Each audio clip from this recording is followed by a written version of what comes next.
അഭിഷേകത്തിൻ്റെ മഹത്വം, മനോഹാരിത. അന്ന് 30 വയസ്സേ പ്രായമുണ്ടായിരുന്നുള്ളൂ. യുവാവായ ക്രിസ്തു താൻ വളർന്നു വന്ന നസ്രത്തിലെ സിനഗോഗിൽ പ്രവേശിച്ചു. മദ്ബഹായിലെ വചനപീഠത്തിൽ നിന്നും യേശയ്യാ പ്രവാചകന്റെ പുസ്തകം തുറന്ന് ജനങ്ങൾക്കായി ഇപ്രകാരം വായിച്ചു: കർത്താവിൻ്റെ ആത്മാവ് എൻ്റെ മേലുണ്ട്. ദരിദ്രരോട് സുവിശേഷം അറിയിക്കാൻ അവിടുന്ന് എന്നെ അഭിഷേകം ചെയ്തിരിക്കുന്നു. അഭിഷിക്തൻ, ദി അനോയിന്റഡ് വൺ, ഗ്രീക്കിൽ ക്രിസ്തോസ്. അതാണ് നിത്യപുരോഹിതനായ ക്രിസ്തു, തൈലത്താൽ അഭിഷേകം ചെയ്യപ്പെട്ടവൻ, അഭിഷിക്തൻ യേശു ക്രിസ്തു. എല്ലാ ക്രൈസ്തവരും അഭിഷേകം ചെയ്യപ്പെട്ടവരാണ്. അതേപോലെ ഓരോ പുരോഹിതനും പുനർ അഭിഷിക്തനാണ്. ജ്ഞാനസ്നാന അവസരത്തിൽ ഓരോ ക്രൈസ്തവനും തൈലം കൊണ്ട് അഭിഷേകം സ്വീകരിക്കുന്നു. കാർമ്മികൻ ഉച്ചരിക്കുന്നത് ഇതാണ്: പുരോഹിതനും പ്രവാചകനും രാജാവുമായി അഭിഷേകം ചെയ്യപ്പെട്ട ക്രിസ്തുവിൻ്റെ ശരീരത്തിൻ്റെ അംഗമായി ജീവിച്ച് നിത്യായുസ്സ് പ്രാപിക്കുവാൻ പിതാവായ ദൈവം നിന്നെ രക്ഷയുടെ പ്രതിഷ്ഠാതൈലം കൊണ്ട് ഇപ്പോൾ അഭിഷേകം ചെയ്യുന്നു. യുവത്വത്തിൽ സ്ഥൈര്യലേപന കൂദാശ വഴി ഓരോ വിശ്വാസിയും തൈലം കൊണ്ടുള്ള അഭിഷേകം സ്വീകരിച്ചുകൊണ്ട് ആത്മാവിൽ സ്ഥിരീകരിക്കപ്പെടുന്നു. പൗരോഹിത്യ ശുശ്രൂഷയിലേക്ക് പ്രവേശിക്കുന്നവർ വീണ്ടും അഭിഷേകം സ്വീകരിച്ചവരാണ്. അങ്ങനെ അഭിഷേകത്തിന് വലിയ പ്രാധാന്യമുണ്ട്, പ്രത്യേകതയുണ്ട്. അഭിഷേകം നമ്മെ പരിവർത്തന വിധേയരാക്കുന്നു. It transforms us. പുതിയ ദൗത്യങ്ങൾ നമുക്ക് പകരുന്നു. മാത്രമല്ല, ഈ അഭിഷേക തൈലത്തിൻ്റെ പരിശുദ്ധിയും പരിമളവും നമ്മെയും നാം ജീവിക്കുന്ന പരിസരങ്ങളെയും സാഹചര്യങ്ങളെയും തഴുകുന്നു, നവചൈതന്യത്തിലും പ്രകാശത്തിലും നിറയുന്നു. ബെനഡിക്ട് 16 പാപ്പയുടെ ബീയിങ് എ പ്രീസ്റ്റ് ടുഡേ എന്ന പുസ്തകത്തിൽ പ്രചോദനാത്മകമായ ഒരു വിവരണമുണ്ട്. മധ്യയുഗത്തിലെ മിഡിൽ ഏജസ് കുരിശുദ്ധകാലത്ത് വിശുദ്ധ നാട്ടിൽ സേവനമനുഷ്ഠിക്കുവാൻ പോയ ഒരു സൈന്യാധിപനുണ്ടായിരുന്നത്രേ. സഹപ്രവർത്തകർക്കൊന്നും അത്ര പ്രിയമുള്ള വ്യക്തിയായിരുന്നില്ല അയാൾ. കാരണം മുൻകോപിയും മുരടൻ സ്വഭാവക്കാരനുമായ കർക്കശക്കാരനായിരുന്നു അയാൾ.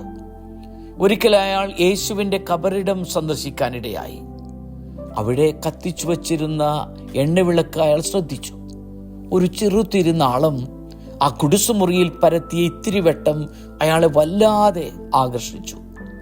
ആ കിടാവിളക്കിൽ നിന്നും കത്തിച്ചെടുത്ത ഒരു എണ്ണവിളക്ക് തൻ്റെ ഗ്രാമത്തിൽ കൊണ്ടുപോയി സ്ഥാപിച്ചാലോ എന്ന ചിന്ത അയാളിൽ ഉദിച്ചു. അപ്രകാരം ആ ഒരു വിളക്ക് അയാൾ തെളിച്ചെടുത്തു. പിന്നീട് അയാളുടെ ശ്രദ്ധ മുഴുവൻ ആ കബറിടത്തിൽ നിന്നും കത്തിച്ചെടുത്ത ആ ദീപനാളത്തിലായി. ദുർഘടമായ തൻ്റെ മടക്കയാത്രയിൽ ഈ തിരുനാളം കെടാതെ കാത്തുസൂക്ഷിക്കുക എന്നത് ഏറെ ശ്രമകരമായ ഒന്നായി മാറി.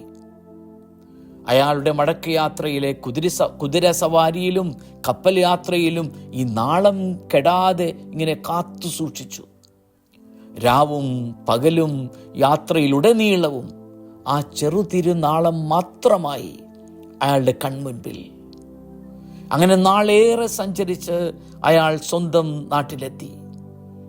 ആ പ്രകാശനാളം നോക്കി നോക്കി അത് ധ്യാനിച്ചും പ്രാർത്ഥിച്ചും അയാളുടെ നയനങ്ങൾ പ്രകാശിതമായി, മുഖം ശോഭിതമായി. തിരികെ നാട്ടിലെത്തിയപ്പോൾ അയാളുടെ ബന്ധുജനങ്ങളും നാട്ടുകാരും കൂടുതൽ ശ്രദ്ധിച്ചത് അയാളിലെ പ്രകടമായ പരിവർത്തനമായിരുന്നു. യേശുവിൻ്റെ പ്രകാശവും അഭിഷേക ചൈതന്യവും നമ്മിലും പ്രകാശം നിറയ്ക്കണം, നമ്മെ പരിവർത്തന വിധേയമാക്കണം.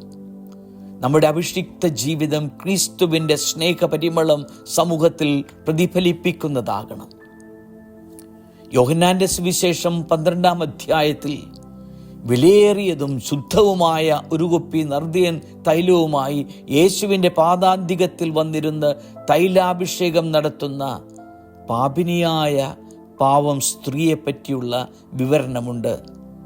സുവിശേഷകൻ വ്യക്തമാക്കുന്ന ഇതാണ്: തൈലത്തിൻ്റെ പരിമളം കൊണ്ട് വീടു നിറഞ്ഞു. യോഹന്നാന്റെ സുവിശേഷം 12:3. നമ്മുടെ അഭിഷേകത്തിൻ്റെ പരിമളം കൊണ്ട് സഭ നിറയണം, സമൂഹം അനുഗ്രഹീതമാകണം. എങ്കിൽ ഒരു നാളും പാഴാവില്ല നമ്മുടെ അഭിഷിക്ത ജീവിതവും ജീവിത സമർപ്പണവും. ആവിലായിലെ അമ്മ ത്രേസ്യ പറയുമായിരുന്നു, ക്രിസ്തുവിന് നിങ്ങളുടേതല്ലാതെ മറ്റു ശരീരമില്ല, നിങ്ങളുടേതല്ലാതെ കരങ്ങളും കാലുകളുമില്ല. കാരുണ്യത്തോടെ ഈ ലോകത്തെ കടാക്ഷിക്കാൻ നിങ്ങളുടേതല്ലാതെ വേറെ കണ്ണുകളില്ല. കടന്നു ചെന്ന് നന്മ ചെയ്യുവാൻ നിങ്ങളുടെ കാലുകളും കരങ്ങളുമാണ് അവിടത്തേക്കുള്ളത്. നിങ്ങളുടെ അഭിഷിക്ത കരങ്ങൾ കൊണ്ടാണ് ഈ ലോകത്തെ ആശീർവദിച്ച് അനുഗ്രഹിക്കുന്നത്. അമ്മ ത്രേസ്യ എഴുതിയത് ഇപ്രകാരമാണ്: Christ has no body but yours, no hands no feet on earth but yours. Yours are the eyes with which he looks compassionately on this world. You are the feet of which he walks to do good. Yours are the hands with which he blesses all the world. Oliver Goldsmith എന്ന വിഖ്യാതനായ English എഴുത്തുകാരൻ്റെ vicar of Wakefield എന്ന നോവലിൽ അവിടുത്തെ വികാരിയച്ഛനെ പറ്റി പറയുന്നത് എത്രയോ മനോഹരമാണ്. ആ വൈദികൻ ഗ്രാമപാതയിലൂടെ നടന്നു നീങ്ങുമ്പോൾ സ്വർഗത്തിലെ ക്രിസ്തുനാഥൻ ഈ ഗ്രാമത്തിലൂടെ നടക്കുന്നതായിട്ടാണ് അവിടുത്തെ ആ ഗ്രാമവാസികൾക്ക് തോന്നിയിട്ടുള്ളത്. നമ്മുടെ ഗ്രാമങ്ങളിലും തെരുവോരങ്ങളിലും ക്രിസ്തു നടക്കേണ്ടേ നമ്മിലൂടെ? അഭിഷിക്ത കൂട്ടായ്മയുടെ മനോഹാരിതയെപ്പറ്റിയും ചിന്തിക്കാം. വെറും 3 വാക്യങ്ങൾ മാത്രമുള്ള ചെറിയൊരു സങ്കീർത്തനമാണ് 133. അതിപ്രകാരമാണ്: സഹോദരർ ഏകമാനസരായി ഒരുമിച്ചു വസിക്കുന്നത് എത്ര വിശിഷ്ടവും സന്തോഷപ്രദവുമാണ്.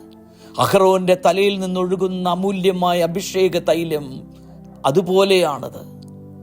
അവിടെയാണ് കർത്താവ് തൻ്റെ അനുഗ്രഹവും അനന്തമായ ജീവനും പ്രദാനം ചെയ്യുന്നത്. Behold how good and how beautiful it is when brothers dwell in unity. സഭയുടെ സാഹോദര്യ കൂട്ടായ്മ, ഫ്രറ്റേണൽ കമ്മ്യൂണിയൻ ആണ് കൗദാശിക ഐക്യത്തിലേക്ക്, സാക്രമെന്റൽ യൂണിറ്റി, അതിലേക്ക് നയിക്കുന്നത്. പൗരോഹിത്യത്തിൻ്റെ ഐക്യം, വൺ പ്രീസ്റ്റ്ഹുഡ്, ആഘോഷിക്കാനും അതിൻ്റെ മനോഹാരിത അനുഭവിക്കാനും നമുക്കെപ്പോഴും ഇടവരണം. ഒരു രൂപതയിലെ എല്ലാ വൈദികരും തങ്ങളുടെ രൂപതാധ്യക്ഷനോട് ഒന്നു ചേർന്ന് പ്രാർത്ഥിച്ച് ആശീർവദിക്കപ്പെടുന്ന തൈലമാണല്ലോ തുടർന്നുള്ള ആ വർഷം രൂപതയിലെ ജ്ഞാനസ്നാനം, സ്ഥൈര്യലേപനം, തിരുപ്പട്ടം, രോഗിലേപനം എന്നിവയ്ക്കായി ഉപയോഗിക്കുക എന്നതും എത്ര അർത്ഥപൂർണമാണ്. കൂട്ടായ്മയുടെ പ്രതീകമാണല്ലോ വിശുദ്ധ തൈലവും. ഈ കൂടിവരവിൻ്റെ ഫലമാണല്ലോ സാധുതയുള്ള കൂദാശ പരികർമ്മങ്ങൾ. വിശുദ്ധ ജോൺ പോൾ രണ്ടാമൻ പാപ്പ പറയുമായിരുന്നു, ലോകം പുരോഹിതനെ ഉറ്റുനോക്കുന്നു, കാരണം പൗരോഹിത്യം ക്രിസ്തുവിലേക്ക് നോക്കുന്നു. ആർക്കും ക്രിസ്തുവിനെ കാണാൻ കഴിയുകയില്ല, എന്നാൽ പുരോഹിതനെ കാണുന്നു. അയാളിലൂടെ കർത്താവിനെ കാണാൻ അവർ ആഗ്രഹിക്കുന്നു. ദൈവത്തിൻ്റെ മഹത്വം അനുപമമാണ്. അതുപോലെ പൗരോഹിത്യവും മഹത്തരമാണ്. മാറിവരുന്ന ജീവിത സാഹചര്യങ്ങളിൽ ക്രിസ്തുവിൻ്റെ ജീവിത വീക്ഷണവും മഹത്വവും പ്രതിഫലിപ്പിക്കുന്ന വിശ്വസ്ത ദാസരാണ് വൈദികർ. പ്രിയ വൈദികരെ, ക്രിസ്തുവിൻ്റെ മഹത്വപൂർണമായ പൗരോഹിത്യത്തിൽ പങ്കുകാരാകാൻ ദൈവം നമ്മെ അനുഗ്രഹിച്ചതിനെ ഓർത്ത് എന്നും നന്ദി പറയാം. കൂട്ടായ്മയിൽ അതിൻ്റെ മഹത്വവും മനോഹാരിതയും കാത്തു സംരക്ഷിക്കാം.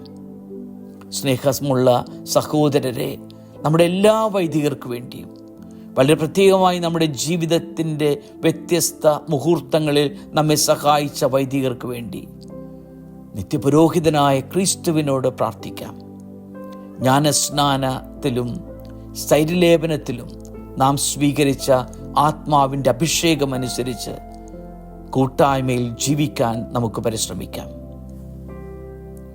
വിളവ് ധാരാളം, എന്നാൽ വേലക്കാരോ ചുരുക്കം എന്നരുൾ ചെയ്ത ദിവ്യനാഥനോട് കൂടുതൽ വൈദികരെയും സമർപ്പിതരെയും ആത്മായ പ്രേക്ഷിതരെയും തന്നനുഗ്രഹിക്കാൻ നമുക്ക് പ്രാർത്ഥിക്കാം.